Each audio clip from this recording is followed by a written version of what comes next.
Bakit ba ginagawa mo sa akin ito? Sinabi ko na sa'yo na... Malilate ka na. Nakita ko yung schedule kanina. 20 minutes lang ang break. Oo, tama ka. Huwag kang lalabas ng kwarto. Mag-uusap tayo pagbalik ko, okay? At huwag ka susunod.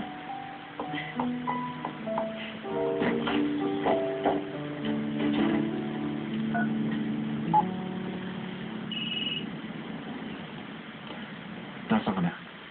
Nandito kami sa rest area. Darating kami in 1 hour and 30 minutes. Saan ba natin? Isang kotse lang ang dala ni Charlie. Magdadagdag ako ng tao natin. Sa tingin ko, dapat unahan natin sila. Sigurado sa hotel din sila tutuloy. Sige. Ilabas na si Yuki's Club. Delikado siya doon kapag nalaman nila ito. Huwag kang mag-alala, Jared. Ibiniling ko na yung kay Dysok bago kami muli. Kung ganoon, magkita na lang tayo dyan. Halika na.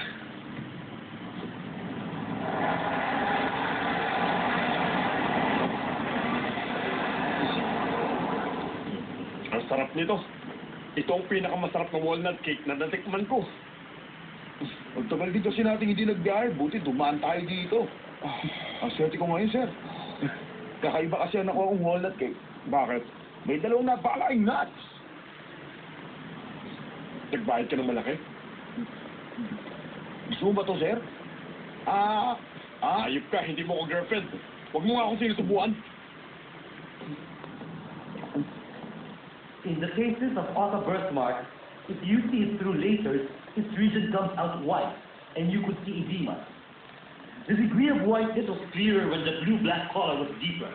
Regular bleeding ulcer was rare, and the patient's treatment frequency was 2.6p. Out of 30 patients that were treated, 6 died and 7 were treated. 1 out of 8 patients who were treated twice suffered the same.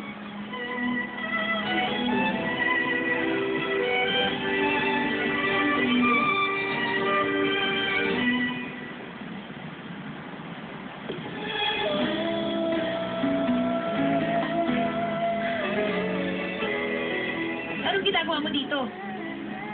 Hindi ba sabi kong lalabas sa kwarto? Bakit tumabas ka? Bakit? Nag-iwan ako ng message, ah.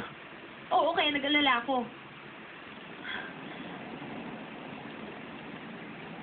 Gusto mo lang talaga ang dagat? Parang iba kasing dahilan eh. Mukhang nag-aalala ka sa akin. Sumunod ka ba sa akin? Sumunod sa'yo? Bakit mo gagawin yun? Yun ang schedule ng barko. Wala akong magagawa. Gininaw ka ba? Ako nasa loob ng kotse. Yung nasa labas ang giniginaw.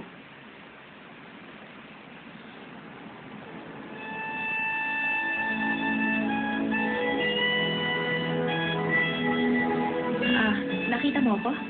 Nasa ano naman ba ang gamit ko, ha? Pagbalik ko sa room, wala na. Iniwan ko sa front desk.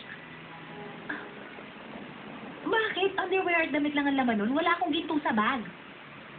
Bakit ba iniwan mo pa dun yun? Ibabalik ko sana sa dati mong room. Kaya lang, okupado na ng ibang tao eh. Bakit ibabalik mo na naman dun?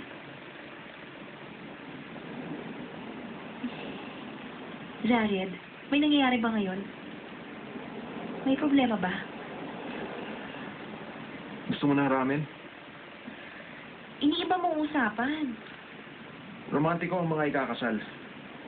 Magpapakasal sila sa huling araw ng taon. Hindi naman siguro sila magagalit sa'yo kung pupunta ka sa party at makikikain ng handa. Bakit ako pupunta sa party na hindi ako imbitado? Huwag ka na magtanong pa. Basta sumunod ka na lang. Mas ligtas ka dito.